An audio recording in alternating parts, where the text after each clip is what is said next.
సభకు నమస్కారం. స్వర్ణాంధ్రప్రదేశ్ నిర్మాత, నిత్య శ్రామికుడు, నిరంతర స్ఫూర్తి ప్రదాత గౌరవనీయులు చంద్రబాబు నాయుడు గారికి, యువగల రథ సారథి, కార్యకర్తల గుండె చప్పుడుగా కొండంత అండగా ఉన్నటువంటి యువ నాయకుడు సోదరులు లోకేష్ అన్న గారికి, వేదికను అలంకరించినటువంటి తెలుగుదేశం పార్టీ అతర మహారథులు, కుటుంబ సభ్యులు, అలాగే కడపలో మొట్టమొదటిసారిగా జరుగుతున్నటువంటి ఈ యొక్క మహానాడు చరిత్రలో ఎల్లప్పుడూ నిలిచిపోయే విధంగా విజయవంతం చేసినటువంటి మా కార్యకర్త సోదర సోదరీమణులు అందరికీ కూడా మహానాడు వేదిక ద్వారా నా హృదయపూర్వకమైనటువంటి నమస్కారాలు మీ అందరికీ కూడా తెలియజేసుకుంటున్నాను. ఈ యొక్క రాజకీయ తీర్మానానికి ఒక ప్రత్యేకత ఉంది. ఆఖరి తీర్మానంగా ప్రతి మహానాడులో ప్రవేశపెడతాం. గతం ఒక్కసారి గుర్తు చేసుకుంటే ఇదే తీర్మానం మన తెలుగుదేశం పార్టీకి వన్నె తెచ్చినటువంటి ఒక నాయకుడు, పరమ విధేయుడుగా పనిచేసినటువంటి వ్యక్తి, చంద్రబాబు నాయుడు గారికి కుడిభుజంలా ఉన్నటువంటి వ్యక్తి, ఇటు పార్టీకి అటు క్యాడర్కి అనుసంధానం చేసుకుంటూ నిరంతరం పార్టీ కోసం ప్రతి ఒక్క ఊపిరి కూడా ఆయన పోషించినటువంటి స్వర్గీయ కింజరాపు ఎర్రన్నాయుడు గారు ఇదే రాజకీయ తీర్మానాన్ని ప్రవేశపెట్టేవారు. ఆయన అడుగుజాడల్లో ఈ యొక్క అవకాశం నాకు కల్పించినందుకు చంద్రబాబు నాయుడు గారికి ప్రత్యేకమైనటువంటి ధన్యవాదాలు తెలియజేసుకుంటున్నాను. ఈ యొక్క రాజకీయ తీర్మానంలో మొట్టమొదటి అంశం కింద పెహల్గాంలో 22 ఏప్రిల్ తేదీన జరిగినటువంటి సంఘటన ఏదైతే ఉందో ప్రతి ఒక్క భారతీయుడిని కూడా కలిచివేసింది. 26 మంది ఆ ఘటనలో చనిపోయారు. అందులో 2 మన తెలుగు వారు కూడా ఉండడం చాలా బాధాకరం.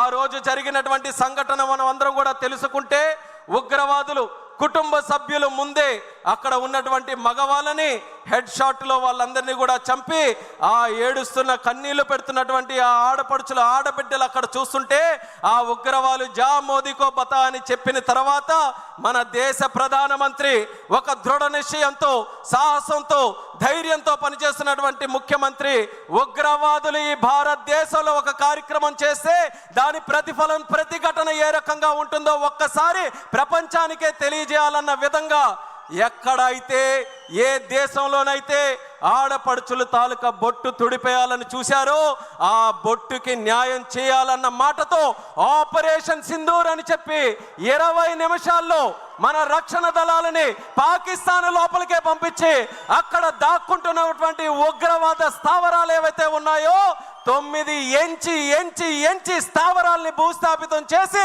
81 మంది ఉగ్రవాదుల్ని హతమార్చినటువంటి ఘనత మన భారతదేశం, మన సైనిక దళాలు, రక్షణ దళాలు, వాటిని నడిపించినటువంటి మన ప్రధానమంత్రి నరేంద్ర మోదీ గారు అనేది కూడా తెలియజేసుకుంటున్నాను. అందుకనే మన రాజకీయ తీర్మానంలో మన దేశ ప్రధానమంత్రి గారిని, మన రక్షణ దళాలని, వాళ్ళ వీరత్వాన్ని మనం అందరం కూడా ఈ వేదిక ద్వారా యావత్ తెలుగు జాతి తరపున హృదయపూర్వకమైనటువంటి ధన్యవాదాలు తెలియజేసుకుంటూ ఈరోజు మెసేజ్ ఉగ్రవాదులకి కానీ, ఉగ్రవాదుల్ని సపోర్ట్ చేస్తున్నటువంటి రాష్ట్రాలకు కానీ వాళ్ళందరికీ కూడా క్లియర్ కట్గా పంపిస్తున్నాం. ఏంటనంటే ఆపరేషన్ సింధూర్ ఇంకా ముగియలేదు. ఎప్పుడైనా సరే కండకావరంతో ఎవరైనా ఇలాంటి దాడులు చేసినా, ఇలాంటి కార్యక్రమాలకి పాల్పడినా, అవసరమైతే 10 బాంబులు ఎక్కువతోనైనా సరే రిప్లై భారతదేశం తరపున ఉంటుంది తప్ప వెనకడుగు వేసే పరిస్థితి లేదని భారతదేశం ఈరోజు ప్రపంచానికి ఒక మెసేజ్ ఇస్తుంది. శాంతిని ప్రేమించే దేశం ఈ భారతదేశం, శాంతిని ప్రమోట్ చేసే దేశం ఈ భారతదేశం. అటువంటి శాంతిని ఈ దేశానికి దూరం చేయాలని ఎవరైనా ప్రయత్నం చేస్తే అదే వాళ్ళకి ఆఖరి రోజు అవుతుందనేది కూడా ఈ సభాముఖంగా తెలియజేస్తున్నాం. దానితో పాటు తెలుగుదేశం పార్టీ తాలూకా సిద్ధాంతం అది. తెలుగుదేశం పార్టీ పుట్టినప్పటి నుంచి ఆవిర్భావం ఒక ప్రాంతీయ పార్టీగా అయినా సరే భావం మాత్రం జాతీయం. దేశభక్తితో ఎప్పుడు కూడా పనిచేశాం. రాష్ట్ర ప్రయోజనాల కోసం ఎప్పుడైనా చేసినా దాంట్లో దేశభక్తిని ఎప్పుడైనా చాటించుకొని దేశం కోసమే నిరంతరం కూడా మన కార్యక్రమాలు చేశాం. అటువంటిది కోఆపరేటివ్ ఫెడరలిజం, రాష్ట్రానికి దేశానికి ఉన్నటువంటి సత్సంబంధాలని తెలుగుదేశం పార్టీ ఎప్పుడు గౌరవిస్తూ ప్రమోట్ చేస్తూ ముందుకు నడిపించింది.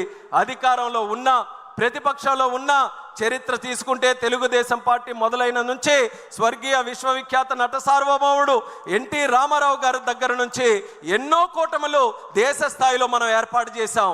కేవలం ఒకే ఒక్క ఆలోచన, సామాజిక న్యాయం మనం నిరూపించాలి. అలాగే ప్రజాస్వామ్య విలువలు మనం కాపాడాలి. దేశ సమగ్రతని అలాగే ప్రజల తాలూకా భవిష్యత్తుని మంచిగా మనం ముందుకు నడిపించాలని అనేక కూటములు, వాటితో పాటు ఎంతోమంది ప్రధానమంత్రుల్ని మన తెలుగుదేశం పార్టీ తరఫున నిర్ణయించాం. అలాగే ఎంతోమంది రాష్ట్రపతుల్ని నిర్ణయించడానికి కీలకమైనటువంటి పాత్ర మన తెలుగుదేశం పార్టీ తరఫున ఇచ్చేసాం.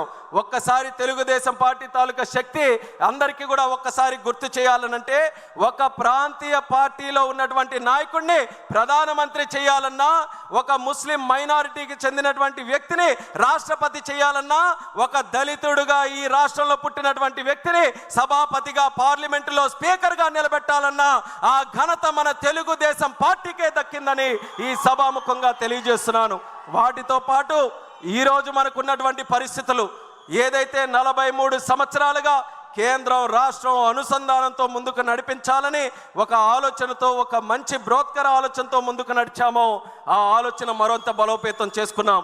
తెలుగుదేశం, బీజేపీ, జనసేన కలిసికట్టుగా రాజకీయాలకు అతీతంగా అందరి తాలూకా ఆలోచన ఒక్కటే, రాష్ట్ర ప్రయోజనాలు, దేశ సమగ్రత, వీటన్నిటిని కూడా ఒకే ఒక్క వేదిక మీదకి తీసుకొని వస్తూ ఎక్కడ ఎటువంటి అపోహలకి కానీ, ఎటువంటి ఇబ్బందులకి కానీ, ఎక్కడ ఎటువంటి సమస్యలకి కానీ తోవ లేకుండా ముగ్గురు త్రినాయకత్వంలో ఒక పక్కన చంద్రబాబు నాయుడు గారు, పవన్ కళ్యాణ్ గారు, అలాగే ప్రధానమంత్రి నరేంద్ర మోదీ గారు అందరూ కూడా కలిసికట్టుగా ఈరోజు రాష్ట్రంలో ఎన్డీఏ పాలన, కేంద్రంలో ఎన్డీఏ పాలన ఎక్కడ ఆటంకాలు లేకుండా ముందుకు కొనసాగిస్తున్నాం.